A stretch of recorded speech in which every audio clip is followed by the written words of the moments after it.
Historically, I have not been a fan of scud patterns. They have never had the same kind of English pastoral charm as a dry fly or a nymph to me, and when I fished them in their kind of heavier beaded versions, at least here in New England, I haven't had much success. That is, until I was fishing the Swift River, Massachusetts, having an absolute skunk of a day, and decided to try this ridiculous, bald monk-looking fly pattern that I had just learned about. And obnoxiously, it worked. From that point on, I knew I had to tie more of these. Let me show you how I tie mine up. So the two characteristics to key in on when it comes to materials are the hard top and the flowing back legs. To build this fly, we're going to start with a fulling mill FM 1180 all-purpose bronze in a size 16. You can go up to a 12 if you would like. We're going to use a 70 Denier Danville white thread. This part is really important. We're going to use a large-sized Mirage Tinsel in Opal. The small and the medium really do not work as well. And then finally comes the underbody material. So historically, this fly has been made with Ostrich Herl. The issue that I found with this, and it's not really even an issue, it's just a particularity. As you can see, the Herl has a very consistent length coming off of that stem.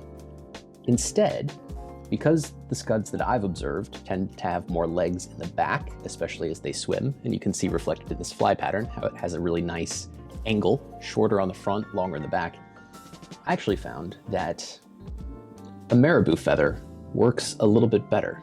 So I'm not sure if you can see this quite as well, but on these feathers, they tend to have shorter bits toward the tip and then much, much longer feathery parts toward the stem. And I like to use that gradient to my advantage when tying these flies. So as I'm pulsing these flies through the water, right, on my wet fly swing, all of this is going to be moving backwards, clumping up a little bit more toward the tail than the head. And that, I think, gives the best impression of a scud swimming in the water. First thing we're going to do, and we will do this with most of our flies unless it's a very small size, maybe 20 or smaller, let's go ahead and crush the barb. Then we'll secure it in the vise and be on our way. We'll start with our thread about an eye length away.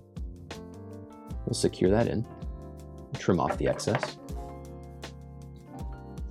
And the first material we're going to reach for is the large Opal Tinsel Mirage. So we start by putting this a little bit away from us on the far side of the hook, because when we wrap toward ourselves, or rather when I do, that will pull it closer and over the hook the way that we want it. So most tyers, actually, I'll say, wrap their thread away from themselves, so it'll be the opposite. You'll start closer to you and wrap away so that it covers on the top. But this just gets it centered on that hook shank, so that when you do fold it over that Marabou, it'll sit flatly and very centered on top. So we won't build up too much of a thread body. We don't really need one. We want a nice bushy fly, and most of that is going to be accomplished by the Marabou. So the next thing we're going to do is select off of our Marabou feather. So for something like this, sometimes the tips can be a little too thin for me. Sometimes the butts can be a little too thick and also a little too stubby. So the best feathers for this particular fly pattern are going to be right in the middle. So I'll go ahead and I'll select maybe 8 to 10, pinch those off, and I'll give it just a slight pull through. And you can see it's a little thicker toward the front and a little thinner toward the tail. And because we want the thick part to be at the back of the fly, we're going to tie this in from front to back. So we'll start in right here, give it a nice pinch, loose wrap first, then tightening down.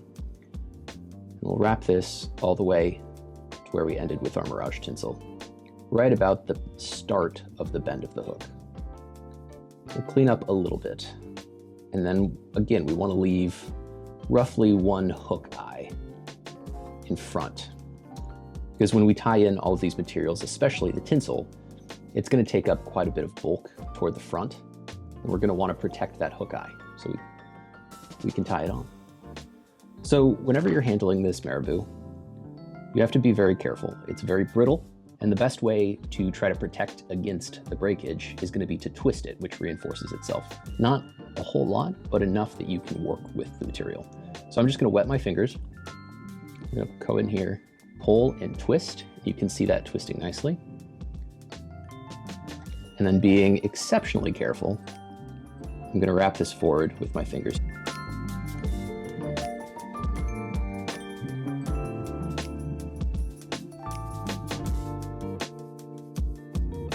There we go.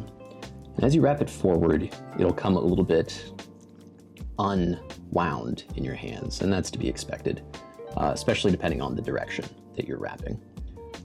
But the important thing is that it maintains a forward taper. And so once you wrap that in, you can start to clean up the head a little bit, catch it in one way, and then I always like to make sure with this material that I bend it backwards and wrap over that tail end. This just keeps it a little bit cleaner. It also makes it easier to break off more neatly. Now with Marabou, you're almost always going to get some straggling fibers toward your hook eye, and that's okay. So now that you have a nice little taper, you have a nice fluffy butt, you're going to take your Opal tinsel, and you're going to fold it directly over the top, keeping it as flat as you can.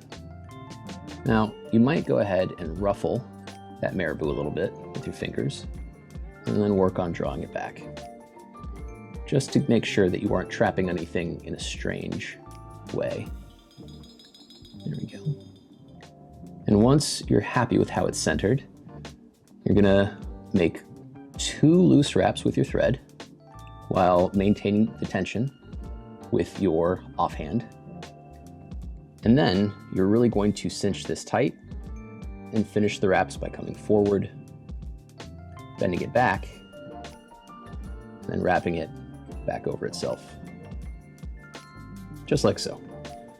So then, the last steps are to clip off this tinsel as close as you can,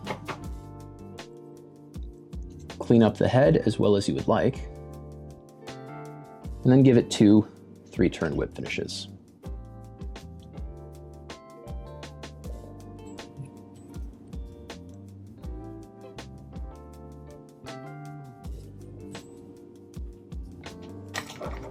Trim your thread away.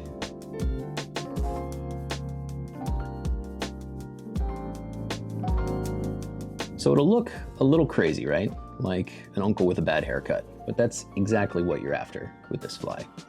Before I touch it up too much, go ahead and you can see we used a little bit longer fibers for this one, but whenever that fly is going to be swimming and pointing backwards, it's going to have that nice gradient to it.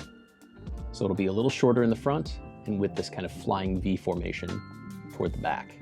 And that's exactly how those legs on the swimming scuds are going to fall. So that is the Marabou Ray Charles, a slightly adjusted version of what is a tried and true scud pattern, especially here in New England. If you like this video and you want to see another guide pattern that our clients use to catch here in New England, subscribe to our channel and check out this video, and we'll see you next time.